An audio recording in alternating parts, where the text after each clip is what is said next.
श्री स्वामी समर्थ मित्रांनो, स्वामींवर असलेली श्रद्धा आणि या श्रद्धेतून आपल्याला आलेला स्वामींचा अनुभव हा स्वामी भक्तांसाठी महाप्रसादच असतो। स्वामी चरणी आपण लीन झालो, स्वामी भक्तीशी जोडलो गेलो की आपल्यावर आलेले संकट आणि अडीअडचणीतून स्वामी आपल्या भक्तांना कशा प्रकारे मार्ग दाखवतात याची अनुभूती कित्येक भक्तांना आलेली आहे। म्हणूनच स्वामी म्हणतात ना, भिऊ नकोस, मी तुझ्या पाठीशी आहे। स्वामींनी दिलेली हीच ऊर्जा सर्व भक्तांमध्ये नवचैतन्य, उत्साह जागवते। आता आपण पाहूयात स्वामी भक्तांना स्वामींचे आलेले अनुभव। श्री स्वामी समर्थ। श्री स्वामी समर्थ।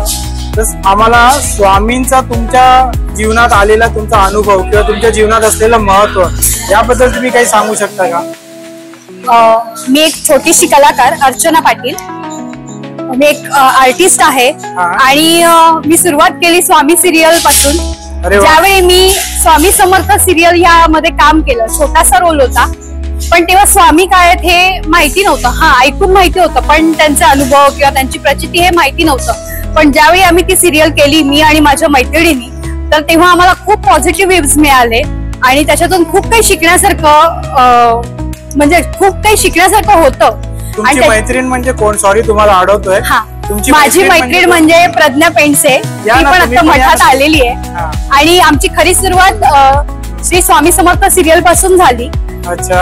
आणि आम्ही खूप वेळा प्रयत्न केला की पळसदरी हे मठ आपण जायचं या मठामध्ये, की आपण बघायचंय नक्की काय आहे। बरेच वर्ष झालं होतं, पण वर्षानंतर आम्हाला दोघींना योग आला या मठात यायचा आणि या मठात आल्यानंतर आम्हाला खूप पॉझिटिव्ह एनर्जी मिळाली आणि प्रचिती म्हणाल तर ही सांगण्यापेक्षा प्रत्येकाने अनुभवावी की या मठामध्ये येऊन दर्शन घ्यावं, त्या आरतीला यावं आणि मग कळेल नक्की स्वामी काय आहेत। श्री स्वामी समर्थ। श्री स्वामी समर्थ। तुम्ही काय सांगू शकाल स्वामींबद्दल? श्री स्वामी समर्थ। मी सौ प्रज्ञा पेंडसे। मी जवळजवळ लॉकडाऊन म्हणजे कोरोना पासून स्वामींचं थोडंसं उपासनाला सुरुवात केली, म्हणजे त्यांचा तारक मंत्र वगैरे म्हणायची मी।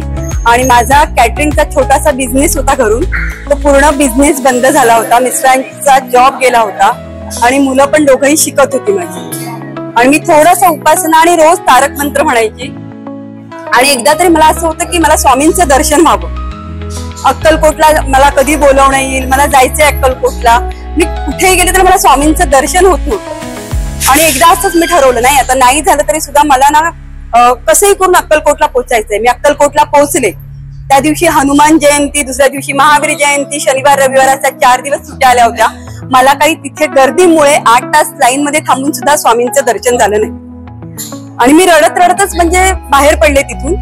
म्हटलं काय स्वामी माझी परीक्षा घेतात, एवढं माझं काय चुकलंय, काय आहे चुकलं। मी तिकडनं आले आणि आल्यानंतर मी इथे पळसदरीला आले। बुधवार होता त्या दिवशी, बुधवारी पळसदरीला दर्शन घेतलं आणि म्हटलं म्हणजे माझ्यातून काय चुकलं असेल तर मला म्हणजे माफ करा।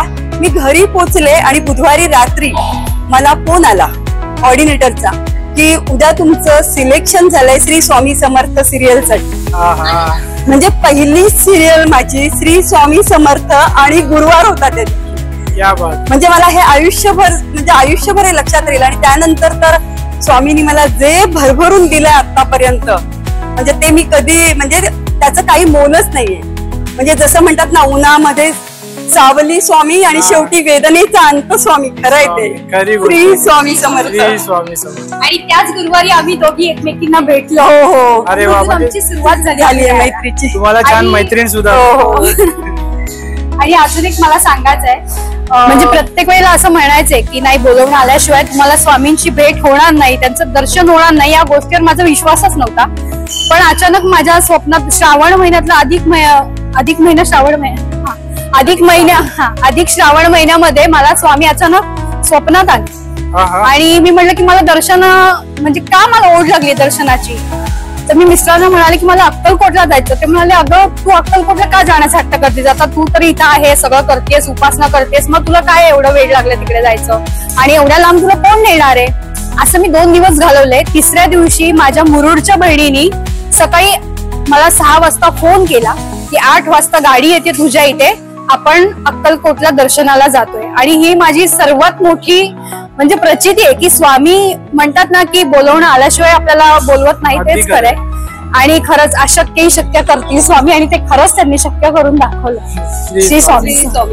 मित्रांनो, प्रत्येक स्वामी भक्ताला स्वामी आपण असल्याची अनुभूती देत असतात. प्रत्येक मनुष्य कोणत्या ना कोणत्या ठिकाणी नतमस्तक होतो. यालाच आपण श्रद्धा म्हणतो.